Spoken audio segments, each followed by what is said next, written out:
우와! 막 옛날 응원하는 거 보면 이렇게 하지 않습니까? 우와! 우와! 아, 이건 좀 아닌 것 같고. 아무튼, 우와! 우와! 우와! 이 주거권의 기운이 이 정도로 얼굴 빨개졌네요. 네. 올라와야 되지 않느냐. 생각이 드는군요. 많이 들어보신 말 중에 깡통전세라는 말을 들어보셨을 겁니다. 깡통전세 그러면 깡통이 뭡니까? 아니 텅 비어 있다. 이런 뜻이지 않습니까? 깡통 찼다. 진짜 깡통 찬 사람한테 저 사람 깡통 찼다 이러는 것은 인격 모독이죠, 사실은.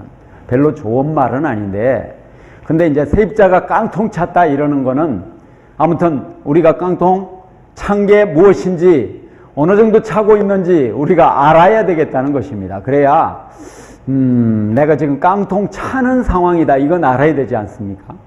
그리고 깡통을 차게 되었는데 어떻게 이 제도를 개선해야 깡통 안 차는 세입자들이 편안하게 주거권을 그래도 부족하지만 누리면서 살 수 있을 것인가? 이런 기운을 올려보자 이러는 겁니다. 올려보자. 여러분도 한번 해보세요. 그냥 우와 이렇게 올려보는 거죠. 저 최창우 강사가 아니라 토커가 미쳤나 이런 생각을 할지도 모르는데요. 제가요 오늘은 깡통전세 얘기를 많이 막 폭넓게 이야기하는 것보다 좀 좁혀서 우선매수 청구권이라는 걸로 좁혀서 이야기를 해보겠습니다.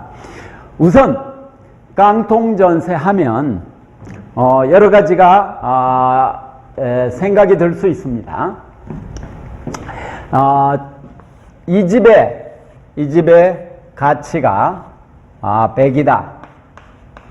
그러니까 그냥 통 크게 써보죠. 이 건물을, 이 단독주택입니다. 이거 단독주택 대충 지붕 있다 치고요. 그냥 창문은 하나밖에 없습니다. 그냥 자 창문 같아 보이지는 않는데 그냥 대충 그냥 창문이라고 해주세요. 창문이 또 너무 높으네요. 그러면 이쯤으로 이렇게 해가지고. 근데 이런 집이 있다. 이 100이 뭘까요? 그냥 통 크게 100억짜리다. 이 또 미쳤나봐요. 그죠? 오늘 제가.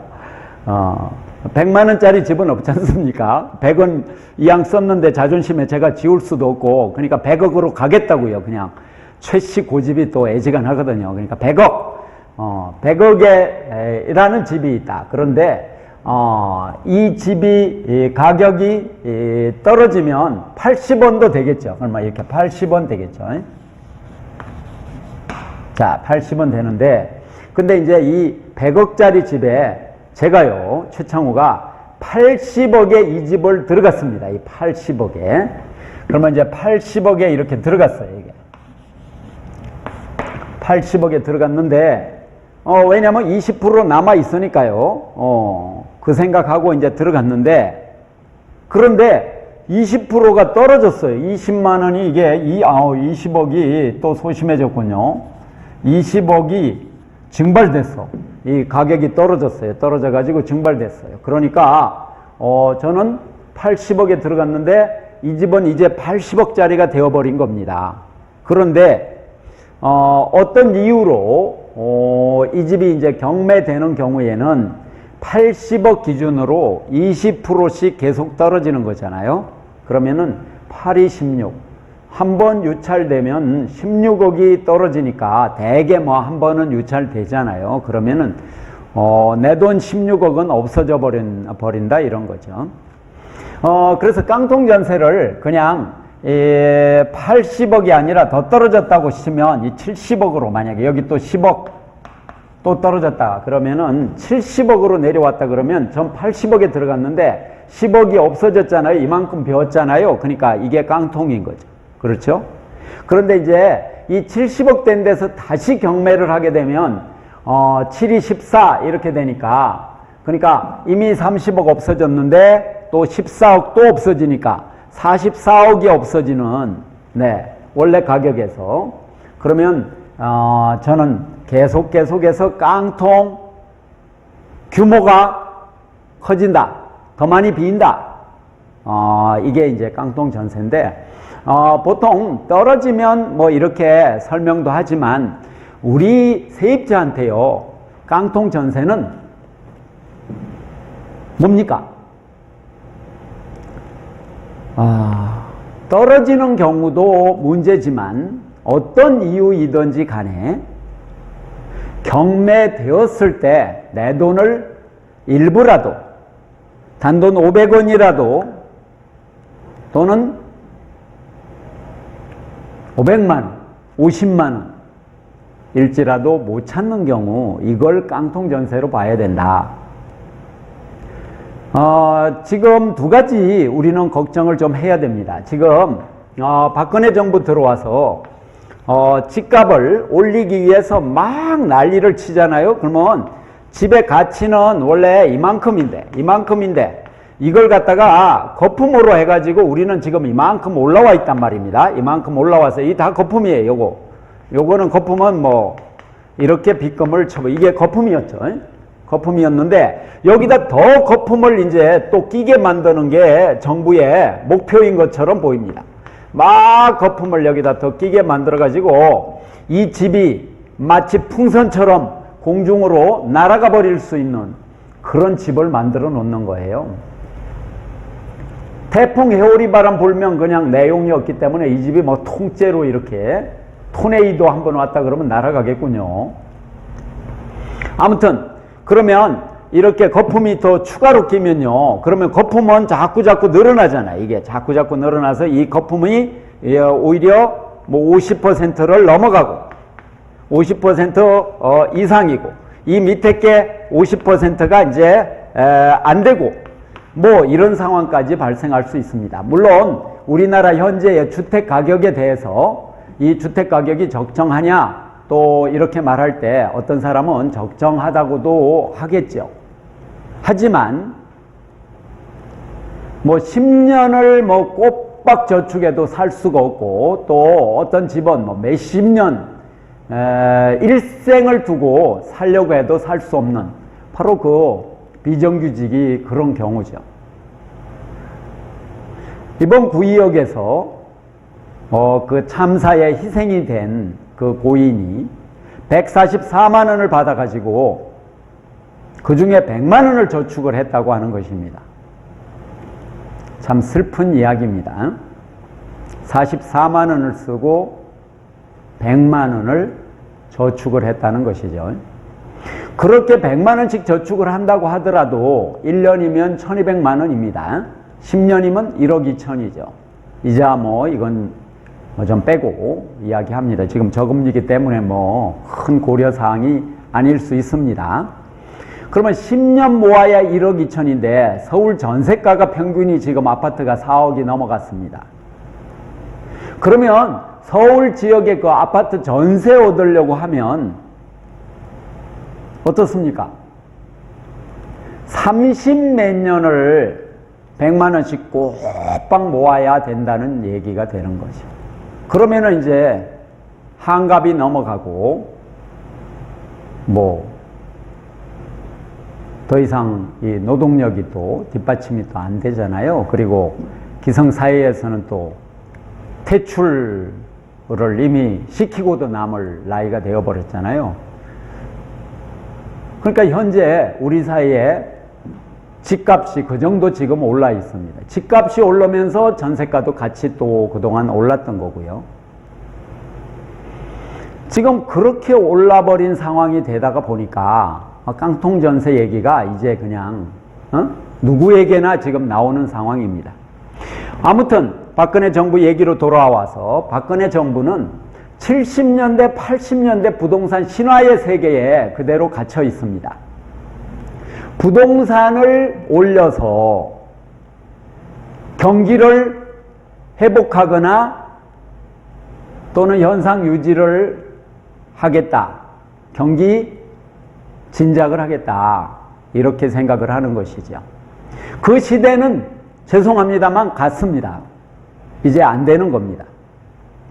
최경환 씨가 초이노믹스 같은 또 최신데 이 욕을 안 할 수가 없네요. 종신데. 근데 이 최경환 씨가 빚내서 집 사라 이렇게 했잖아요. 그것은 집값 올리기 작전이기도 하고 전세가 올리기 또 작전이기도 합니다. 전세가를 막 올리면 그러면은 집을 또 사는 쪽으로 또 가잖아요. 그렇게 되면 집값이 또 오르게 되죠. 이런 의도를 가지고 있었던 것입니다. 그러다가 이제 가계부채를 너무 많이 키웠던 것이죠. 그렇게 되니까 가계부채에 대해서 또 경고음이 또 어딘가 저 위에서 늦게나마 내려오지 않았나 싶어요. 저 위에서 블루 집에서 아마 오다가 내려오지 않았나. 그래서 대출 규제로 또 나갔던 겁니다. 그러니까 하우스 푸어 된 사람들은 잠 못 자게 생긴 거죠. 이래저래 힘든 인생, 주거 인생이 이렇게 된 겁니다. 자, 그렇게 해서 지금 전세가율이 얼마가 됐습니까? 이제 아파트 전세가율은 그냥 전세가율은 이제 70%에서 뭐 80하고 5% 막 이렇게 되는 게 대세가 되었습니다. 이 말은 무슨 말일까요? 어떤 집이 100원짜리라면 이제 70%까지 전세가가 올라왔으니까 나머지 더 오를 수 있는 비율이 30%밖에 안 남았다는 것이고 이 경우는 15%밖에 안 남았다. 그러니까 전세가율이 85%인 집은 세입자가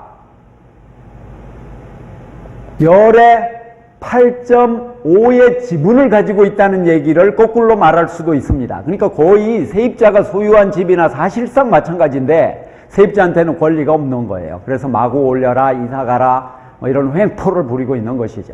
아무튼 오늘의 주제는 깡통전세인데요. 서울에도 성북구, 성동구 막 이런 지역이 지금 전세가율이 85%를 넘어갔습니다.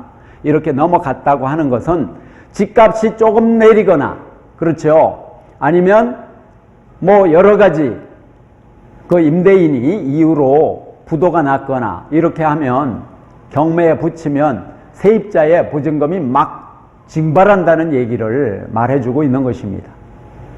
세입자 보증금은 막 없어져도 괜찮습니까? 근데 그 대책을 이렇게 말하는 게 전세금 보증제도 이런 데 가입하라고 하는 것입니다. 근데 그 가입하려고 하면 비용이 한 해 40만원, 뭐 50만원 막 이렇게 드니까 그렇잖아도 힘든 인생인데 40만원, 50만원 이렇게 부담하면서 들어갈 수 있는 사람이 별로 없습니다.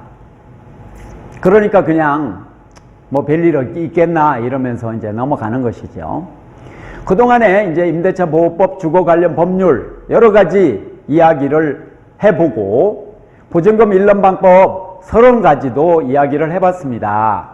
그러면서 우리가 내린 결론은 보증금 떼일 수 있는 그런 지뢰밭이 곳곳에 펼쳐져 있다 하는 것입니다. 깡통전세가 아니라도 이렇게 보증금을 잃을 가능성, 그럴 공간은 너무나 넓게 펼쳐져 있다고 하는 것이죠. 근데 깡통전세 얘기로 이제 좀 더 이야기를 이렇게 해보면요. 저는 이렇게 생각이 듭니다. 대한민국의 주거권의 핵심 중에 하나가요, 이 전세 문제입니다. 전세 문제인데, 근데 전세 문제는 전세금이 걸려 있지 않습니까? 이 세입자의 전재산이 걸려 있는 거거든요. 그런데 이 전세금을 보호하는 거에 대한, 말하자면 세입자들의 재산 보호에 대한 이것은 지금 거의 비어 있는 거나 마찬가지입니다. 깡통전세 방지 대책이 실질적으로 없어요. 보증보험에 가입한다 그러는데 그 까다롭습니다. 조건이 까다롭기도 하고 또 가입되었다고 해서 모두 100% 보장하지도 않습니다. 좀 더 높게 보장하는 곳도 있고 그렇지 않은 곳도 있지만 대부분 뭐 90% 보장한다든지 아니면 뭐 더 낮을 수 있습니다. 오늘 이야기하는 거는 일단 어떤 건물에 들어갔는데 그 건물주, 즉 세입자가 부도가 났다 이렇게 해서 경매가 붙여졌을 때 세입자가 그 경매된 그 주택에서 우선적으로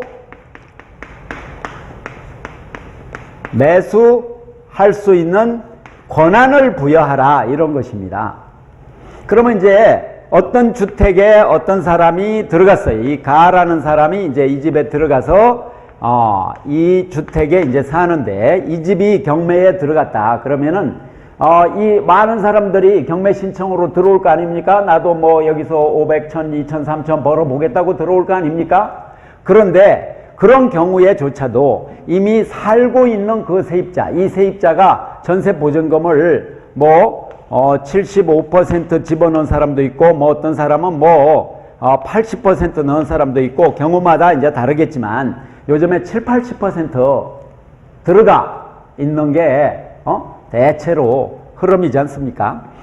그렇게 되면 이 주택이 팔려버리는 걸로 인해서 이 집에서 일단 쫓겨나게 되고 보증금도 또 확 줄게 될 가능성이 있는 이 세입자한테 우선권을 주자고 하는 것이죠.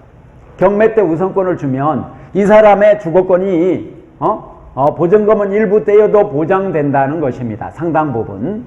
그렇기 때문에 이런 법안을 그동안에 국회의원들 중에 이분 저분이 그동안에 냈습니다만 이 임대인들의 이 임대인들이 국회의원을 하고 국회의원이 또 대부분 또 임대인이고 이러다가 보니까 물론 제가 정밀하게 조사해 본 건 아닙니다. 그러나 어떤 언론 매체에서 조사를 해 보니까 야당은 뭐 10억에 9억의 부동산을 가지고 있고 여당은 21억의 부동산을 평균 갖고 있다라는 것입니다. 그래서 그 말에 따라서 저는 말씀을 드리는 것인데요. 임대인들이 대부분이다가 보니까 적어도 부동산 소유한 사람이 대부분이다가 보니까 저런 법률을 만들 생각도 하지도 못하고 깡통전세 염려도 자기들은 없잖아요. 그러니까 자기 문제가 아니다는 것이죠.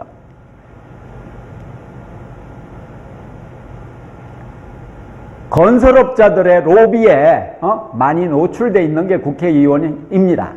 사실은 세입자들이 지역별로 쫙 조직화되고 또 집을 걱정하는 사람들, 이런 사람들이 조직화가 되어 있으면 이 유권자들의 힘이 엄청날 거 아닙니까? 이 지역별로 또 연대를 하게 되니까요. 그래서 이 힘이 작용을 하면 사실 국회의원 자기 자리 유지하려면 이들의 목소리를 반영할 수밖에 없죠. 어디에다가요? 법안에다가. 그리고 또 자기들도 흔히 또 떠들어대겠죠. 떠들어대는 말, 이런 말이 기분 상하셨다 그러면 말씀을 하시겠죠. 아무튼 말씀이든지 떠드는 거든지 아무튼 자꾸 목소리를 내주면 좋습니다. 근데 이제 사실은 제가 이런 말씀 드리는 거는 세입자 또 주거 당사자에게 책임이 상당히 크다. 근본적으로는 주거 당사자에게 책임이 있다는 말을 중간에 드리려고 하는 것입니다. 자, 다시 우선매수 청구권으로 돌아와 보겠습니다. 우선매수 청구권은 지금까지 두 가지가 있습니다. 자, 어떤 주택이 있다. 그러면은 이 주택에 다세대 주택으로 1호, 2호, 3호, 4호 이렇게 있다. 그러면은 이제 여기가 이제 공유지분식으로 여럿이서 지분을 가지고 있는 어떤 주택이다. 그러면 다세대 주택은 분리되어 있으니까 그러는데요. 어떤 부동산이 이 따로 이 지분이 나누어져 있으면 지분이 나누어져 있는 어떤 지분 중에 하나가 매매가 된다. 만약에 얘가 매매가 된다. 얘가 매물로 나왔다. 그러면 1번, 2번, 3번, 4번 중에 이 3번을 살 수 있는 그렇게 되면 좋겠죠. 여태까지 함께 또 운영을 해왔고 또 잘 알고 이 관계가 있는 한 동일한 건물이기 때문에요. 이제 이렇게 되었을 때 이런 경우 공유 지분이라고 해가지고 이 3번을 1, 2, 4번이 이렇게 살 수 있는 이런 제도가 있습니다. 이것이 공유 지분 우선 매수 제도라고 하는 게 있고요. 예전에 공공자금을 들여가지고 공공임대주택을 지었는데 나중에 이제 분양 전환이 예정되어 있는 이런 주택의 경우 부도가 많이 났습니다. 그래서 이것도 주택 정책의 대실패인 경우인데 누구도 책임을 제대로 지지 않고 넘어가 버리는 바람에 똑같은 일이 앞으로 반복되지 않을까. 엊그제 어떤 토론회에 갔더니 뉴스테이가 그런 꼴이 날 가능성이 있어 보인다고 하는 주거 전문가가 그런 말씀이 있었습니다. 하여간에 부도 임대 아파트 이 경우도 우선 매수 청구권이 있습니다. 그래서 최고가에 맞춰서 우선 매수 청구를 할 수 있는 그런 제도가 있습니다. 경매 때. 바로 그 부도 공공주택의 경우처럼 공공주택에만 인정할 것이 아니라 주거권은 같은 주거권이기 때문에 공공주택에 사는 사람의 주거권은 소중하고 민간 임대주택에 사는 사람들의 주거권은 덜 소중하고 이런 게 아니지 않습니까? 모두 다 소중하기 때문에 어떤 주택을 막론하고 경매 때 우선 매수 청구권을 부여하면 세입자가 30% 이를 것을 10%만 이러면 되지 않느냐. 그리고 그 집에 또 살 수 있지 않느냐 하는 취지로 우선 매수 청구권을 주장하는 것입니다. 경매 때 민간 임대주택의 경우에도 우선 매수 청구권을 인정을 해서 세입자가 조금 더 주거 불안에서 벗어날 수 있는, 이 깡통전세 자체는 완전히 벗어나는 지금 그런 시스템이 전혀 없기 때문에 완전히 벗어나지는 않지만 30% 손해볼 걸 10% 손해보게, 또 60% 손해볼 걸 20% 손해보게 이렇게 만들어 달라고 하는 정말 소심한 주장을 지금 하고 있는 것입니다. 근데 저의 주장은 근본적으로 국가와 지자체가 주택 임대차 관계에 개입을 해서 주택 임대차 등록제를 시행을 해가지고 모든 주택 임대차 관계에 있는 그런 주택, 민간주택, 그런 민간 임대주택 이런 것은 모두 다 등록을 해가지고 그 현황을 명확하게 파악한 다음에 그 명확하게 파악한 기반 위에서 보증금이 그러면 얼마인지 이런 거 명확히 아는 그런 조건에서 깡통전세 방지하는 것을 당연히 국가가 해야 된다. 이것을 왜 세입자가 돈 주고 가서 민간보험에 또는 준민간보험에 가서 돈을 내고 보증을 받아야 되느냐. 이건 국가기관에서 주거권 보호 차원에서 당연하게 시행을 해야 되는 건데 그래서 모든 세입자의 보증금을 보호하는 대책을 내라, 이 주장을 제가 오래전부터 해왔습니다만 참 많이 무시당했다는 느낌이 듭니다. 왜 무시 많이 당했을까요? 세입자 많은 대중들과 지역별로 뭉치고 또 전세입자는 전세입자들끼리, 월세입자는 월세입자들끼리, 공공임대주택 세입자들은 세입자들끼리, 또 하우스푸어에 있는 분들은 그분들끼리 다 뭉쳐가지고 이 주거 문제는 보금자리지 돈 테크의 수단이 아니다 하고 외치는 겁니다.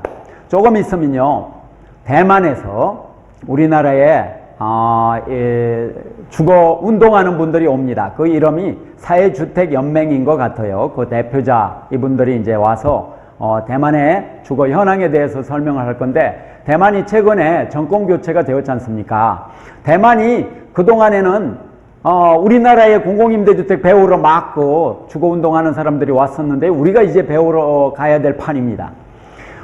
정권 교체 되면서 공공임대주택 20만 호 보급, 이걸 공약한 겁니다. 대만의 인구가 우리보다 매우 적죠. 경상남도 정도 규모로 알고 있습니다만, 그보다 더 큰지 한 번 더 제가 세심하게 살펴보겠습니다. 자신 있는 주장은 아닙니다. 옛날 지식 가지고 말씀드리는 건데요. 그런데 인구도 우리의 아마 매우 적을 겁니다. 한 7분의 1 되는지 모르겠는데요. 그 대만에서 공공임대주택 20만 호 공약이 나왔다는 것은 매우 커다란 변화입니다. 그런데요, 주거 관련 세력 또 주거 당사자들이 10,000명 넘게 집회를 한 다음에 그리고 한 1,000명 넘게, 우리로 말하면 강화문 같은 데 막 가서 누운 겁니다. 그랬더니 이렇게 지금 바뀐 겁니다. 광화문으로 가자! 전 일단 그냥 제안만 했을 뿐입니다. 제가 가자고 선동한 건 아닙니다, 여러분.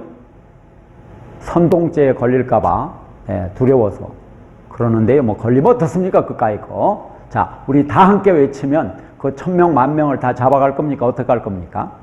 자, 그분들이 오는데 그분들 만나서 제가 자세히 공부한 다음에 여러분께 대만의 주거권 운동, 주거 현실에 관해서 한번 또 전하겠습니다. 오늘